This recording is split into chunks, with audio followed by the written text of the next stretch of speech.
So now you've become someone who is shaping their self. Okay, now you've become a creator of yourself, and that's when the real adventure begins, because you can give yourself any old shape that you want. Okay, you are no longer a victim of the shape that you were given as a child, or you were given by society when you didn't have enough mind power to shape your tree. uh, you'll find that your tree has all kinds of weird branches and leaves that are not really supposed to be there, because they grew when you weren't watching, essentially, right? The watcher was not awake.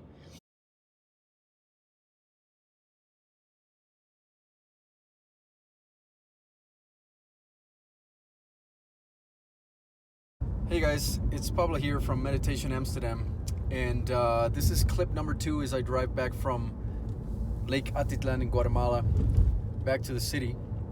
And in my last clip, I was talking about a few examples of how to deal with the egoic mind when it arises in all kinds of different situations. And so I mentioned a situation about a disagreement that I had with, it was a small disagreement, by the way, that I had with my host at the lake. And I was also talking about some judgments that keep arising in my head about certain type of people and certain type of lifestyles that they live, and how whether those judgments are right or wrong, the mechanics of identifying with those judgments, creating bad vibes inside of yourself, and essentially, I would say, devoting mental energy to things that are not only outside of your control but also don't really affect you in any real way, is the problem to begin with, rather than the content of the thoughts. So what I realized as I was talking about all these topics is how the notion of karma starts to become a very relevant subject to discuss here, because it is kind of central to the mechanics of what's going on in the mind and the body. Now, look, the topic of karma can't be dealt with on a if you are very I would say right brain, and sort of a little bit more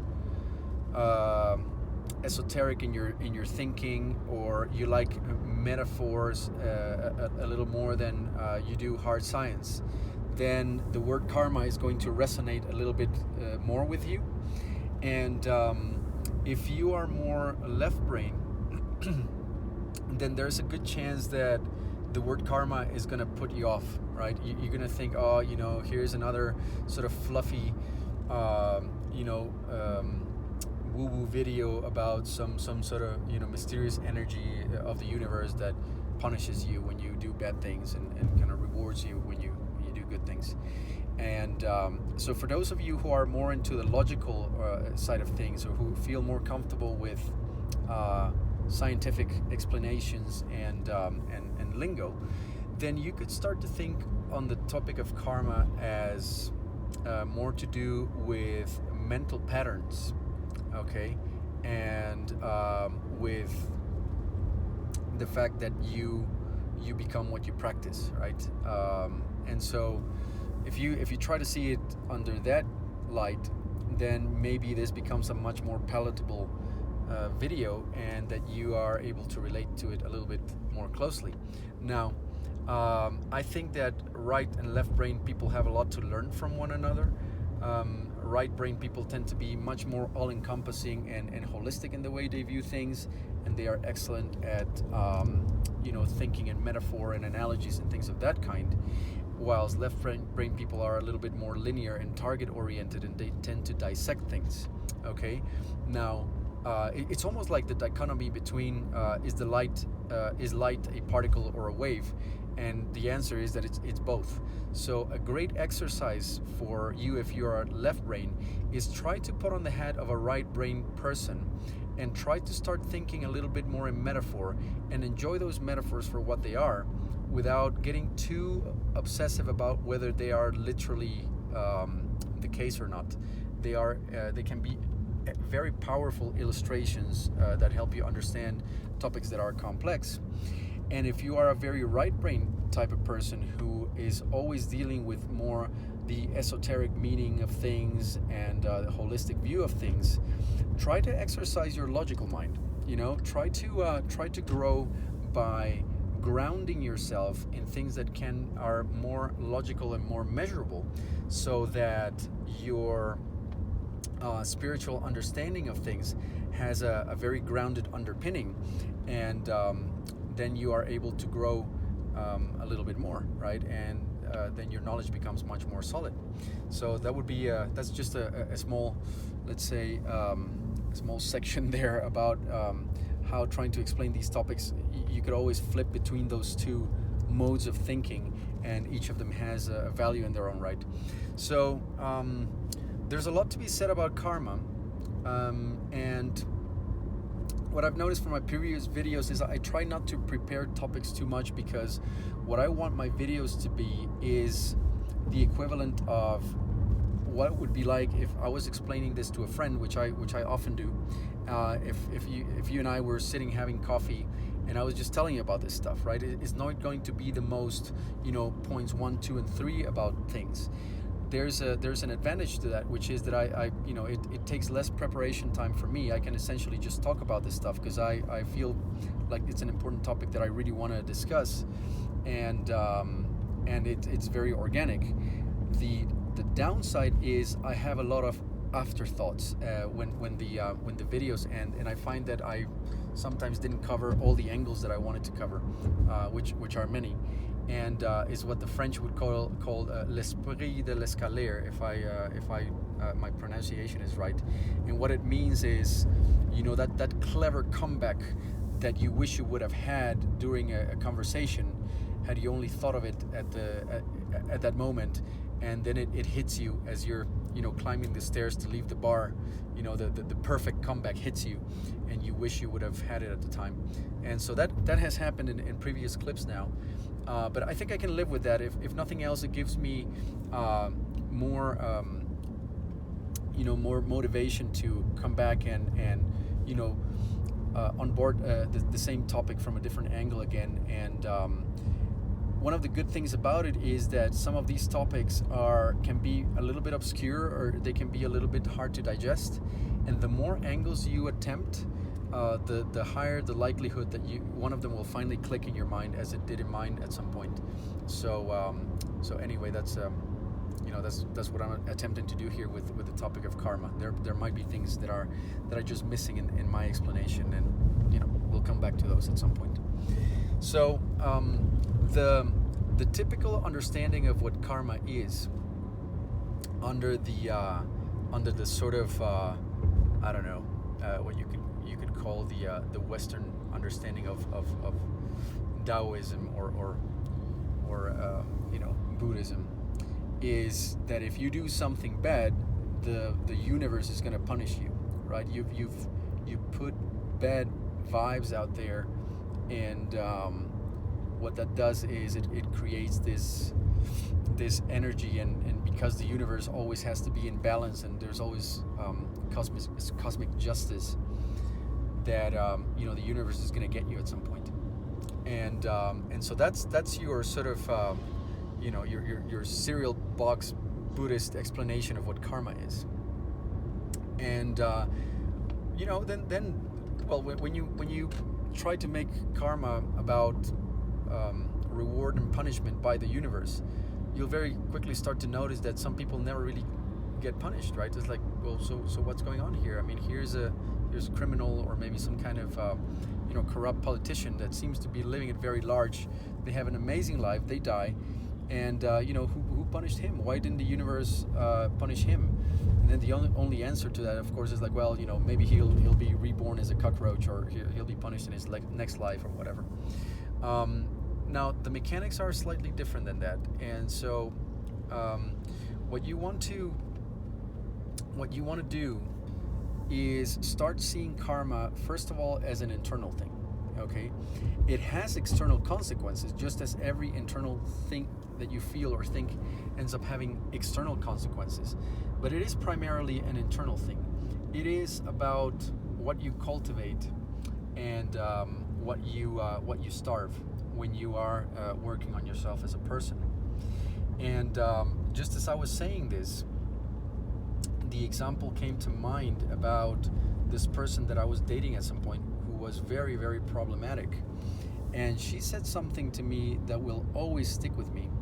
I thought it was incredibly revealing about the kind of person that she was and the way that her mind worked, and illustrates to me the topic of karma perfectly. She said that she had a very troubled childhood, and that when she was a teenager, she was enormously problematic, and she would be creating all kinds of really ugly drama, and she would be misbehaving and hurting people in all kinds of different ways, and just creating a lot of turmoil around her. Okay, and she said that it only took. She was in my view a good-looking girl. Many people disagreed, but I just found her attractive for whatever reason, and she said that it only took a couple of instances for her to notice that she could get away with doing just about anything, and nothing really happened, right? And so ever since, she, that's how she rolled. She just did whatever the hell she wanted, with utter disregard for other people's feelings and so on.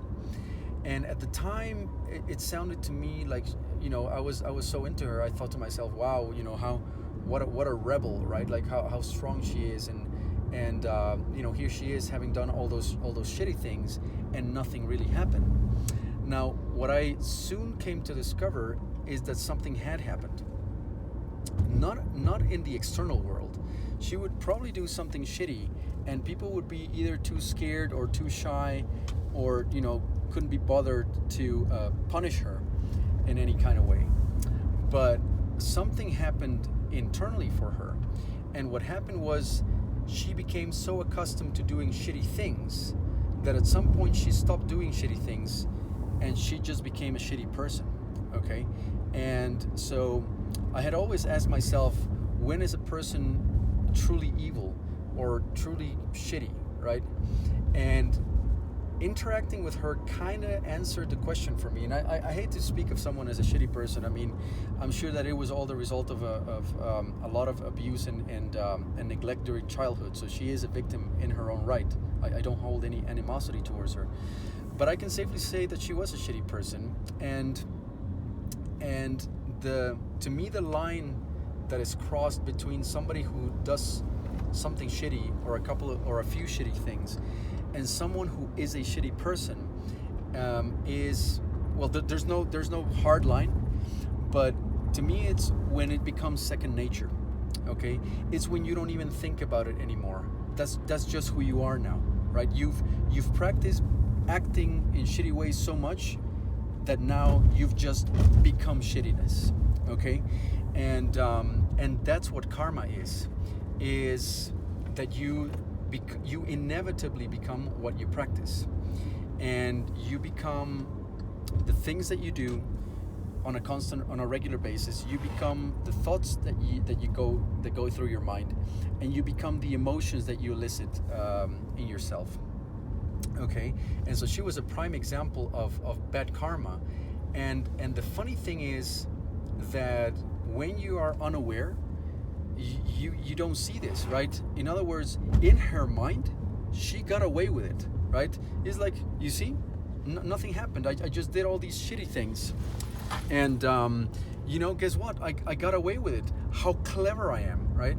And so she was the perfect example of someone who's incredibly smart and incredibly clever, and at the same time, just wisdom is completely missing there. She is, to me, the example of somebody who will win every little battle, and just miraculously, just lose the war at the same time, because she can't understand that the ultimate win is not in what you get or what you get away with, but is who you become, right?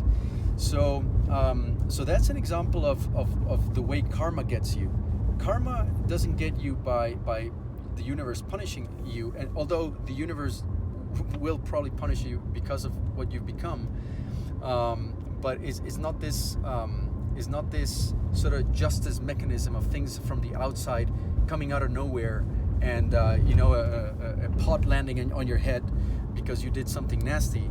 It's more your world and your reality starts to become shitty because you've become shitty. Okay. Now, luckily, it works the other way around as well. Okay, so if you are constantly practicing positivity and fostering these positive feelings inside of yourself, positive actions, right actions, and cultivating that all the time, guess what? That's who you become, and then karma starts to work for you, and reality starts to work with you as well, because that's what you're putting out there, right? You are not allowing yourself to be polluted by negativity or by essentially all these polluting agents that you can bring into your life, okay, such as bad thoughts, bad emotions, bad mojo that you're putting out there. So how do you do that is the question, right? Because I mean, it's one thing to do that when things are going well, and it's one thing to do it with people that you like or situations that you like, but the real test for building karma is the way you dissolve negativity when it arises, because it inevitably does. And if you listen to my previous clip about like these two instances in which I essentially neutralized the egoic mind as it was arising and turned a bad situation into a good one. Well, so that's your task, right? That's the challenge, is to nip these things in the bud every single time. And so I was thinking about this exercise of constantly maintaining that good karma, and it suddenly occurred to me that then you could see your person as a tree. Okay, and you could see your person maybe as a bonsai tree, and so how is it that bonsai trees become so beautiful and they stay so compact, and yet so they seem so robust and so old, and the reason that they become like this is because there is somebody who is constantly pruning them and twisting them in the right direction. Okay. And so you could think of your task in self-development and growing as a spiritual person as the task of, at every moment, observing your inner milieu, your inner environment, your ecosystem of mind and body, and asking yourself, what is my inner state at this moment? If your inner state is constructive, then all power to you, and just keep that up. But you will start to become very attuned at situations, people, or memories or worries in your head that create a negative internal environment. Okay, and so the shift is from taking those as a victim and then being pulled down by them and start to create all these negative thinking and just go into this downward spiral. And so that's the normal mindless way of operation, the way in which there's no spirituality, no presence. But when there's enough presence in you and spirituality starts to grow, every negative interaction or every negative feeling or memory or worry becomes the perfect opportunity for spiritual growth, because it is the equivalent of a little branch or a little leaf in the bonsai tree that is growing in the wrong direction, and so you need to prune it, and you need to prune it very fast as well. Okay, but you're not too you're not bothered by it so much anymore. It just becomes a lovely little opportunity to prune your bonsai and give it the shape that you want to give it. Okay, so you might just clip it, or you might bend that little branch in a different direction just to make it more beautiful and make it take on the shape that you want it to take. So now you've become someone who is shaping their self. Okay, now you've become a creator of yourself, And that's when the real adventure begins, because you can give yourself any old shape that you want. Okay, you are no longer a victim of the shape that you were given as a child, or you were given by society when you didn't have enough mind power to shape your tree. You'll find that your tree has all kinds of weird branches and leaves that are not really supposed to be there, because they grew when you weren't watching, essentially, right? The watcher was not awake. But now that the watcher is waking up, you go and you start to retrospectively prune all these branches through the practice of meditation, for example, or the practice of yoga or breath work, or you name it, and maybe even therapy and things of this kind. So you start to prune those branches, but you don't only retrospectively prune and think that your work is done. Your work is an ongoing, I'm not going to call it a battle, it's an ongoing exercise, and of not resisting the branches, the ugly branches as they come up. You just simply observe them, and by observing them, they're already on your radar. And the next step is you clip them off, and you replace them with a beautiful thought or a beautiful emotion, and suddenly